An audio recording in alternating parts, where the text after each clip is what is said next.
Now, properties of parallelogram.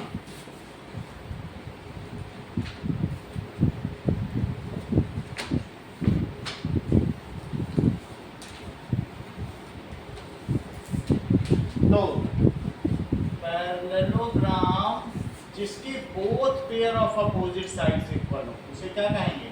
Parallelogram. A quadrilateral whose both pair of opposite sides are, sentence पूरा करो लवलेश, parallel is called parallelogram, उसको समानांतर चतुर्भुज कहा जाता है। पैरेललोग्राम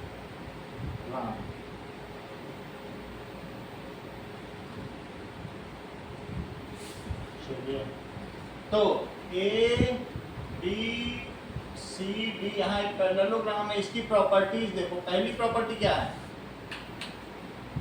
जो अपोजिट एंगल्स हैं वो इक्वल होते हैं, इसकी प्रॉपर्टी है।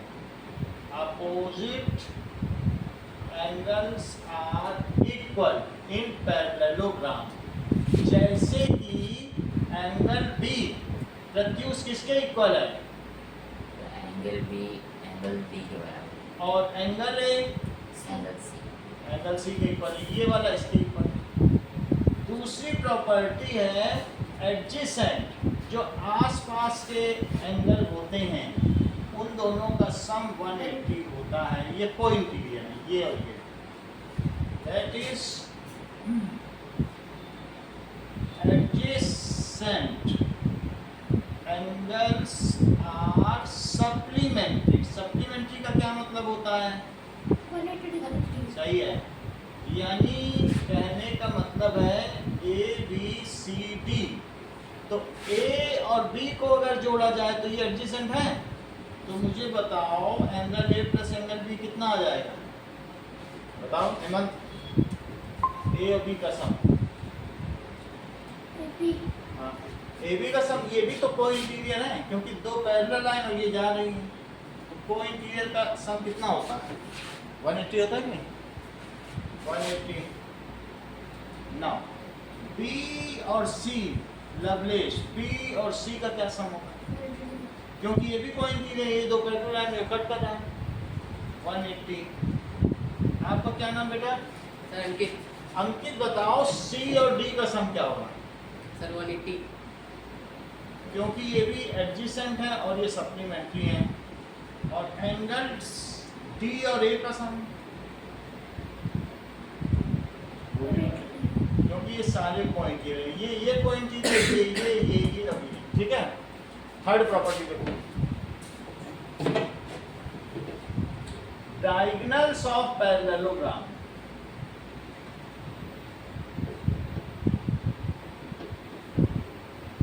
Bisect each other.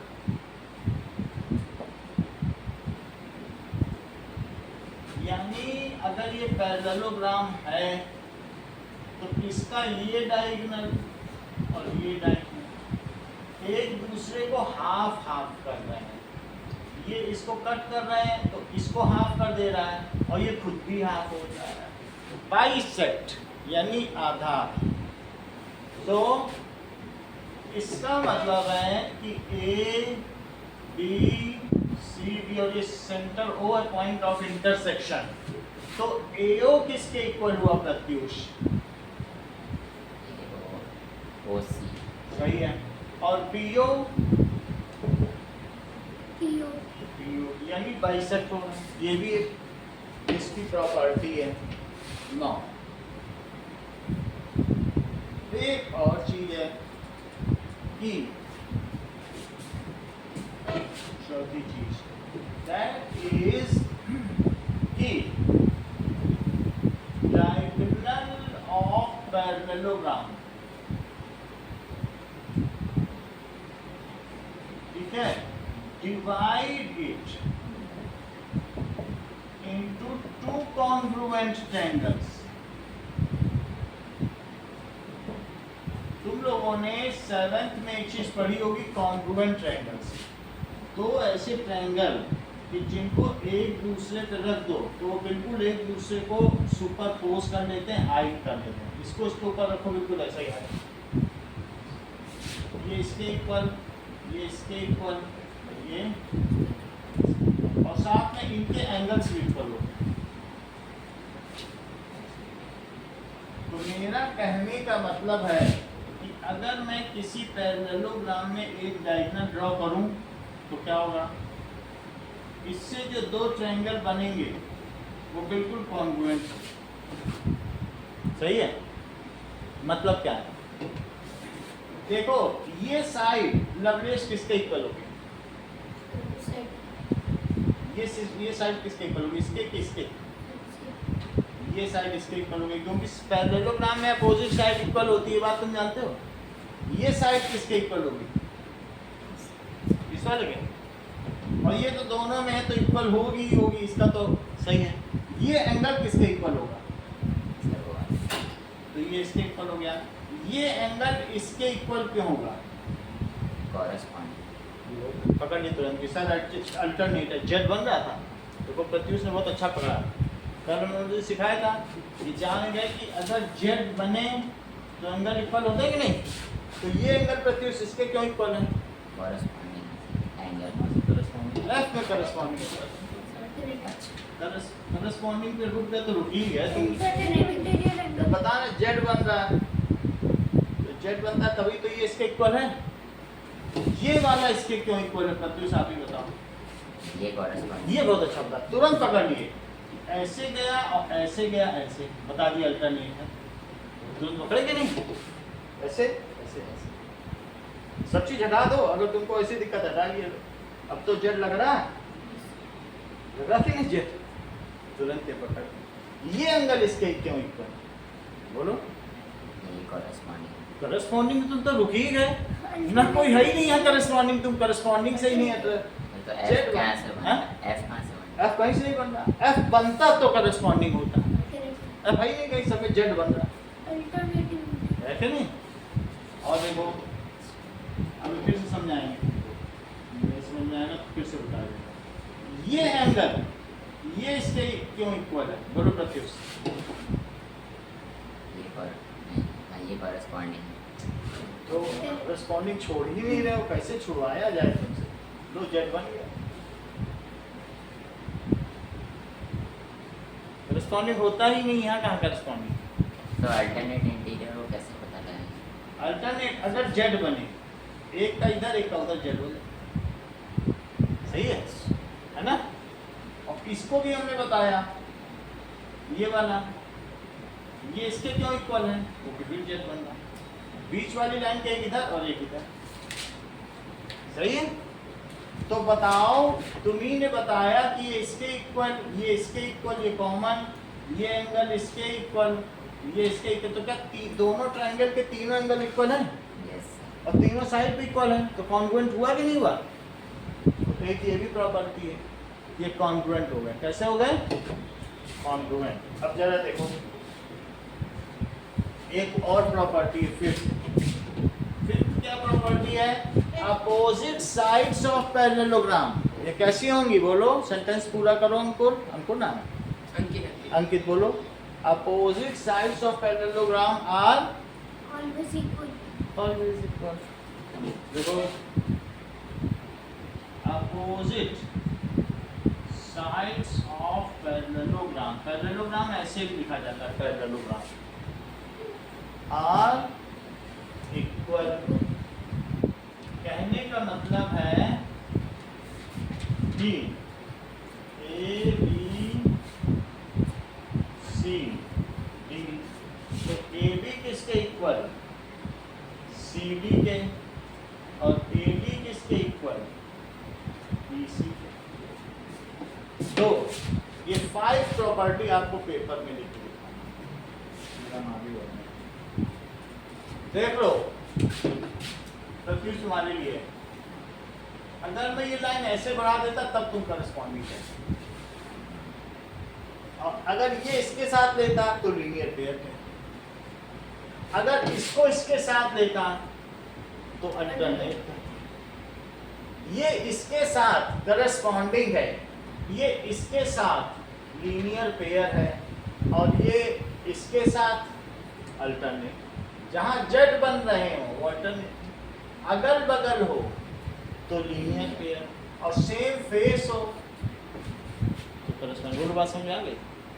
चलो अब आप लोग 5 प्रॉपर्टी लिखेंगे।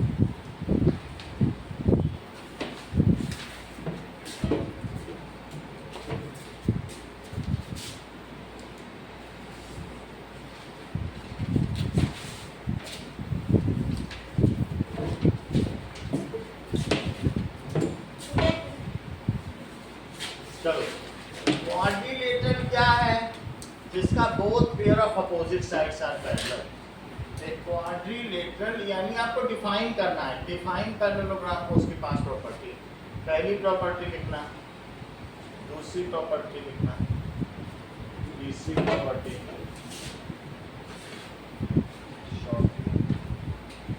और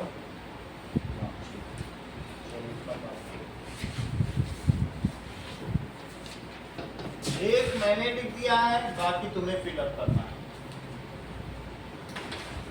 एक मैंने कर दिया है, बाकी तुमको फिलअप करना है। एक आपको फिलअप करना है, इसका तो कुछ भी नहीं है फॉर्मूला, एक आपको यहाँ से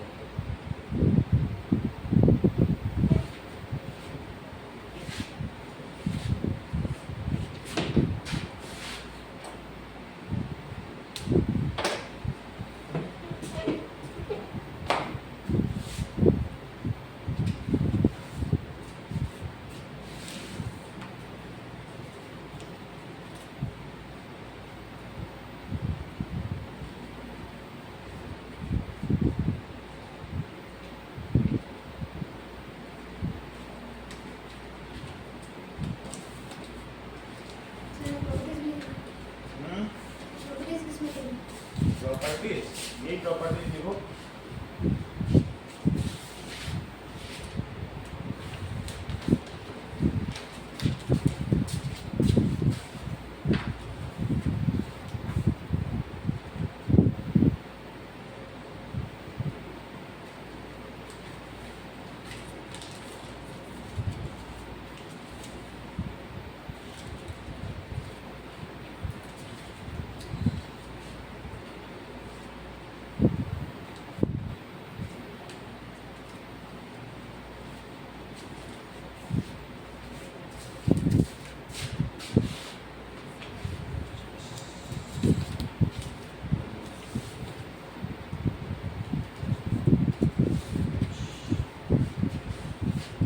हमारा है क्या?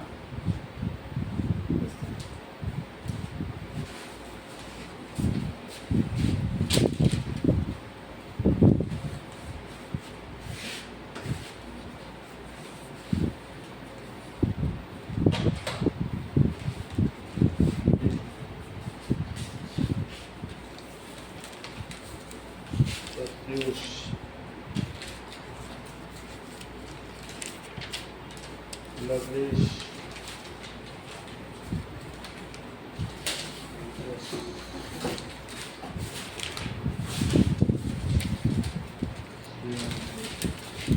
हेमंत,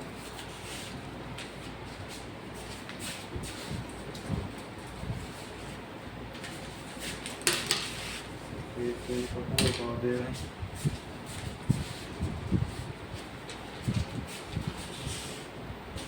तेजस, प्रत्युष, तेजस, लोकेश,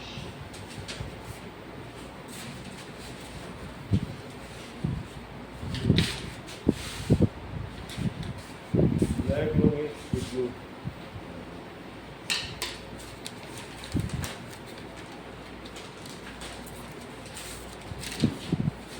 लवलेश,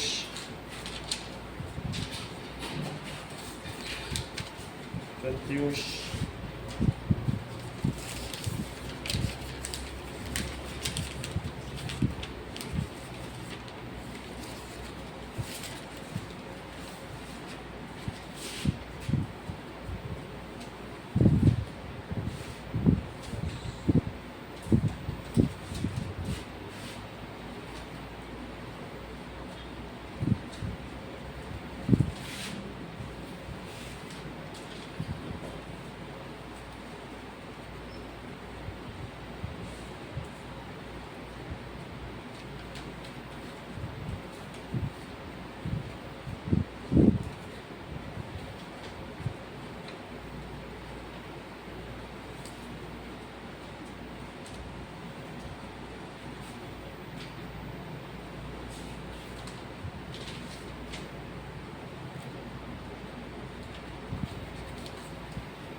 पेरीमीटर निकालो।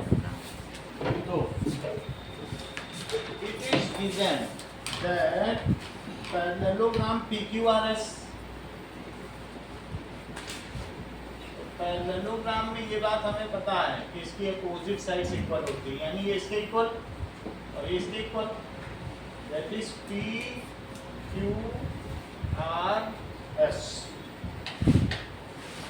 अब फाइंड द पेरीमीटर, जबकि ये 12 सेंटीमीटर है और ये 7 सेंटीमीटर, तो प्रॉपर्टी ऑफ पैरेललोग्राम क्या कहती है कि इन पैरेललोग्राम क्या होता है,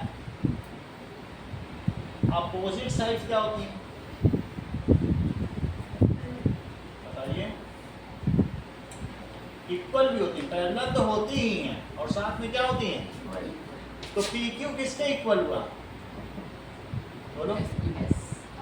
आप किसी भी चीज को लिख लें PQRS के इक्वल है, ऐसा तो ऐसा लिख रहे हैं PQSR, और ये दोनों ही 12 सेंटीमीटर हो गए। इसी तरीके से QR किसके इक्वल हुआ, SP के, और ये दोनों ही कितने हो गए 7 सेंटीमीटर। क्या लवलेश आप मुझे बताएंगे कि पेरीमीटर का क्या फार्मूला होता है, क्या ये सम ऑफ ऑल साइड्स होती हैं, ऑल साइड्स में PQ भी आएगा, PQ QR RS और SP सब आ गए। अब इनकी वैल्यू पुट करो, PQ की वैल्यू लवलेश कितनी है, QR RS अच्छा बताया आपने, और SP अब इन सबको जोड़ो, 12 + 7 और 12 + 7 19 + 19 38, ये इसका आंसर है। अब देखो एंगल्स ऑफ ए पैरेललोग्राम, इसके बारे में हम एग्जांपल नंबर 4 करेंगे। एग्जांपल 4 देखो, in figure best find XYZ। तो थोड़ी देर पहले अभी हम लोगों को प्रत्युष ने क्या बताया था कि सर करस्पॉन्डिंग एंगल पे भी बात कर लो, ये बहुत जरूरी एंगल है। देखो उनकी बात लोगों ने सुन ली, दैट इज BEST, ये बेस्ट है, और इसी में एक आउटसाइड एंगल है, वो कौन सा है y।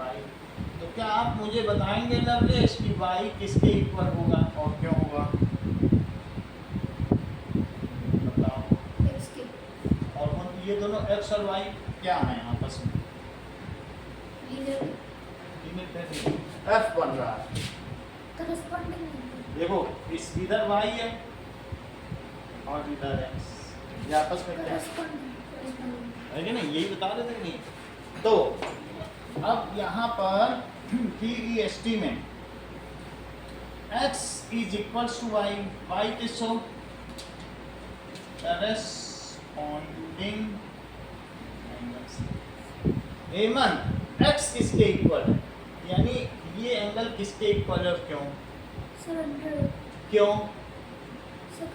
Opposite angles of parallelogram. ऐसे जस्टिफाई भी करना पड़ेगा, जैसे मैंने यहाँ किया, इसको ब्रैकेट में जस्टिफाई करना पड़ेगा मैं क्यों इक्वल कर रहा हूँ। तो अब x को 100 के क्यों इक्वल लिखना होगा बोलो, अपोजिट एंगल्स ऑफ पैरेललोग्राम। ये मुझे बताइए कि मैं x की जगह क्या लिख सकता हूँ, क्या y लिख सकता हूँ, क्योंकि वो इक्वल है। देख लो x और y इक्वल है, मैं इस x की जगह क्या y लिख दूँ, ये जा सकता है ना इक्वल। तो फिर y किसके इक्वल हो जाएगा 100। x और y तो इक्वल हमने पहले ही कह दिया, तो एक आंसर आ गया कि नहीं हमारा, x भी आ गया, x क्यों 100 है मैंने जस्टिफाई कर दिया। अच्छा ये मुझे बताइए z + 100 किसके इक्वल होगा और क्यों क्यों लीनियर पेयर नहीं होता है, ऐसे अगर एंगल होते हैं तो इन्हें लीनियर पेयर थोड़ी ना कहा जाएगा। ये क्या है,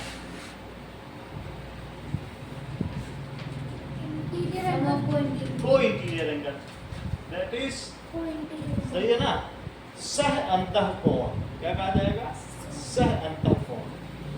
अंदर अंदर है और एक ही तरफ, जैसे C बन रहा है ऐसे कप का। तो अब एक और चीज देखो, z प्लस 100 को क्या लिखें? z प्लस 100 क्या है? इसका जस्टिफिकेशन है वो इंटीरियर एंगल्स। तो अब z यहीं रखो और 100 इधर लेगा, माइनस पे चला गया। तो बोलो z की क्या वैल्यू होगी? तो ये तीनों ही अंदर आ गए, सही है। z की वैल्यू ये आ गई। ये दोनों सवाल करो, ये कॉपी अभी चेक होगी, हाथों हाथ देना, बुक बंद कर देना। आपको इसमें क्वेश्चन दिया है, तो पहला क्वेश्चन है फाइंड पेरीमीटर, और दूसरे क्वेश्चन में फाइंड एक्स वाई जेड। तीनों का जस्टिफिकेशन लिखना, फाइंड एक्स वाई जेड। चलो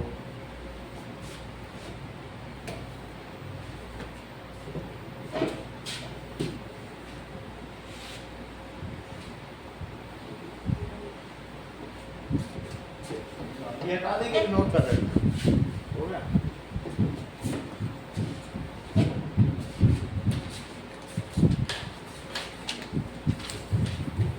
ये लो, बुक का वो पेज पलट लेना, ये जमा कर दो, इसमें अपना फोन नंबर लिखो तो मैं भेज कर देता हूँ।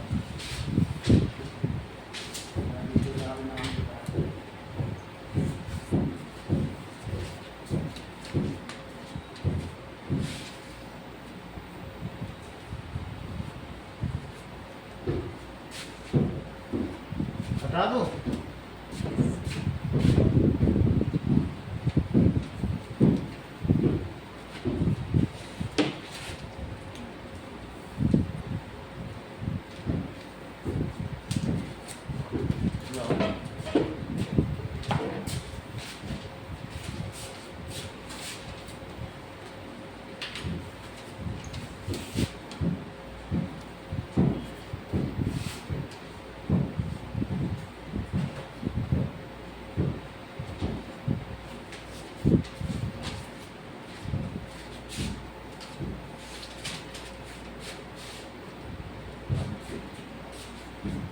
इसी में डेली मैसेज जाएगा, ये जो वीडियो लिंक होगी, ठीक है, इसी नंबर पे जाएगा ना।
एरिया एरिया नहीं पूछा, पेरीमीटर है, वो सेंटीमीटर में होता है।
कुछ नोट्स आप ले लीजिए, बाकी फिर तैयारी करती रहेंगे फिर आप।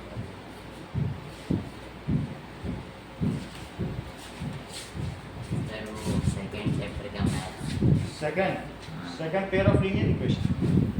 आप सकते हैं नहीं भूल गए।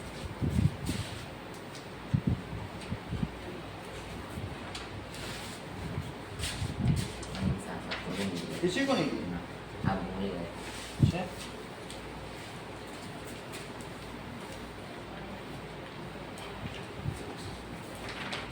ये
प्रॉपर्टी तो एक भी लिखी नहीं तुमने।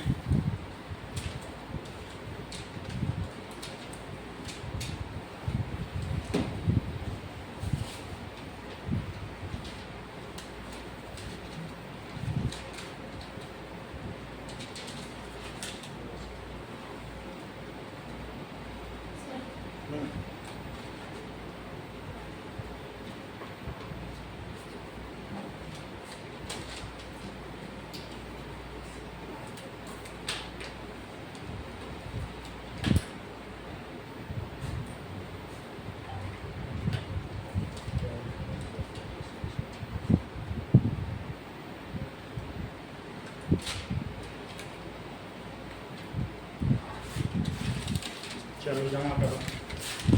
डायगोनल इक्वल थोड़ी ना होते हैं। चलिए अब इसको भी चेक करते हैं, आगे का काम देखो।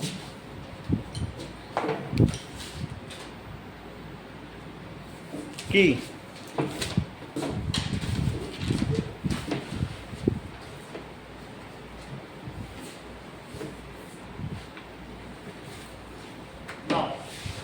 example number 5, that is in parallelogram ring, if measure of angle r is 70 degree। एक पैरेललोग्राम दिया है जिसका नाम है ring R I N G और मीजर ऑफ एंगल R। जब ऐसे लिखा जाए तो कहा जाता है measure of angle R, it is 70। इसको कहते हैं मीजर, इसकी value measure of angle R। अच्छा तो ये मुझे बताइए, कह रहा ये बताओ, ये बताओ, ये बताओ लवलेश एंगल R किसके इक्वल है? Angle and Y opposite angle of parallel. Opposite angles of parallelogram. तो दोनों की ही वैल्यू कितनी हो गई? 70 डिग्री। सो दैट मीन्स क्योंकि R और N 70 है तो इसलिए इससे पता चलता है एंगल N भी कितना हो गया? 70। अच्छा ये बताओ अंकित, एंगल R और प्लस एंगल I किसके इक्वल है और क्यों है? Sir 180 degree. क्यों है?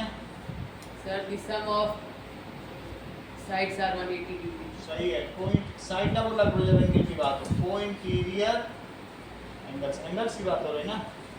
तो sum of adjacent angles, sum of adjacent angles, संलग्न कोणों का योग समपूरक कोणों के बराबर होता है। That is sum of adjacent angles is supplementary. Okay now अब R कितना है बताएं हेमंत? 70 डिग्री। तो 70 प्लस एंगल I कितना हुआ? 180। तो एंगल I किसके इक्वल हो गया? ये उधर चला जाएगा माइनस में, तो एंगल I किसके इक्वल हो गया? 110। अब मुझे बताओ प्रत्युष एंगल I किसके इक्वल है? G, angle G, angle I is equal to angle G। Why it is so? opposite end of parallelogram. Opposite angles of parallelogram. तो अभी हमें I की जगह हम कितना रख सकते हैं? 110। That is angle G। तो G भी आ गया, तीनों एंगल आ गए। यानी R की जगह क्या रख सकते हो? N को N ही रहने दो और R की जगह क्या रख दो? ऐसा रखा कि नहीं? ये भी आ गया, N आ गया। अब देखो एग्जाम्पल नंबर 6 देखिए क्या कह रहा है कि हेल्प एक पैरेललोग्राम है। यही दोनों करने हैं आपको, 6 पढ़िए। Help is a parallelogram HELP, और तुमको ये पता है कि पैरेललोग्राम के डायगोनल्स क्या इक्वल होते हैं प्रत्युष? Yes, sir. हमको तो ये लंबा लग रहा है, ये छोटा लग रहा है, ये कितना लंबा है? वो तो मेजर करते हैं, इक्वल कहाँ? सिर्फ आधा आधा काटते हैं, इक्वल थोड़ी ना होते हैं। ये बड़ा नहीं लग रहा है, इक्वल नहीं होते डायगोनल्स। डायगोनल्स सिर्फ बाइसेक्टर होते हैं। बात समझ में आ गई? चलिए HELP हेल्प एक पैरेललोग्राम है और ये आपस में O पे कट करते हैं। ये भी दिया है क्वेश्चन में, OE is equals to 4, HL is 5 more than PE। OE is equals to 4 और HL is 5 more than PE। Find HO या OH। OH पता करने का कह रहा हमें, ये बताओ ये वाला। अब देखो इसका सलूशन, ये मुझे बताइए OE किसके इक्वल है? OP OPY it is so diagonals of parallelogram bisect each other, आपस में एक दूसरे को ही काटते हैं आधा आधा। अच्छी बात है। एच एल, ये एच एल है। एच एल क्या है, बड़ा है कि नहीं? तो एच एल पीई से कितना ज्यादा है? 5 times. Plus 5। H L is 5 more than P.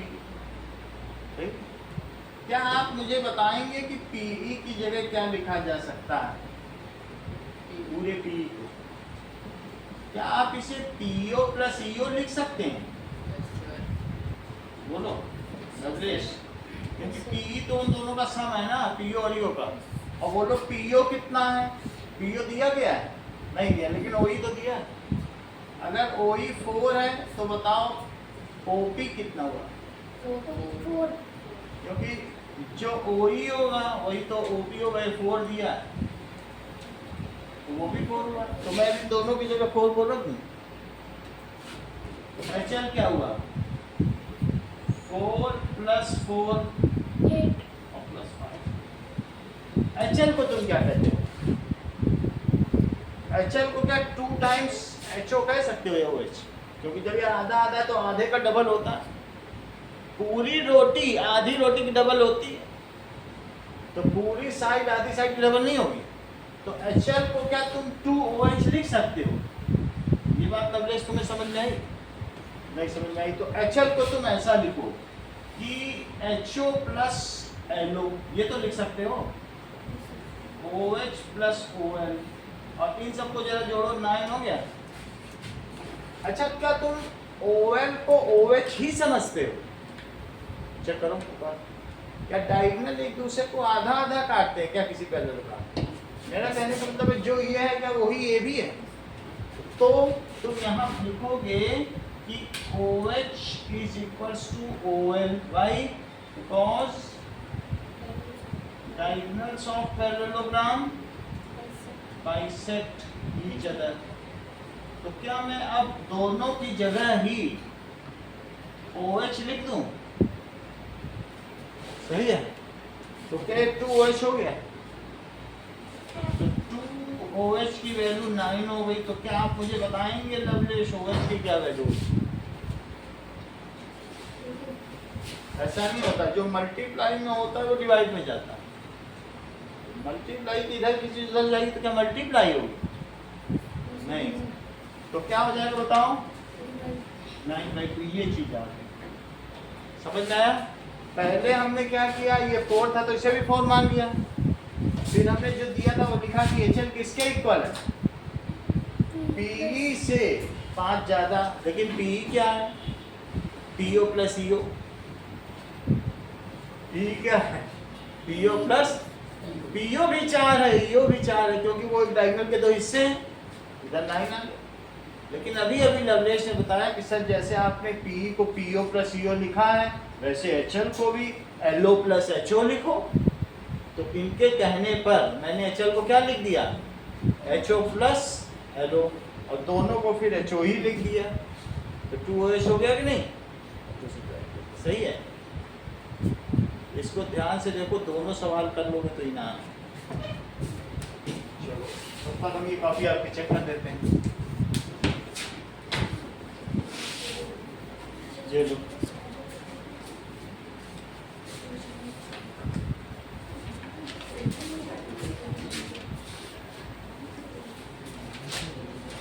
ये लो।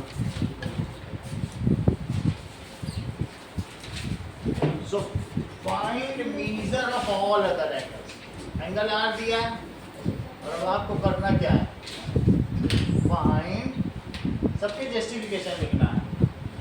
फाइंड ऑल अदर, एक तो ये काम है। दूसरा काम है इसमें HO का पता करना। आप इसको लिख लिया तो मैं हटा दूँ, हटा दूँ। फिर भी कहीं दिक्कत हो तो पूछ लेना, 1-2 लाइन हम बता देंगे। करो।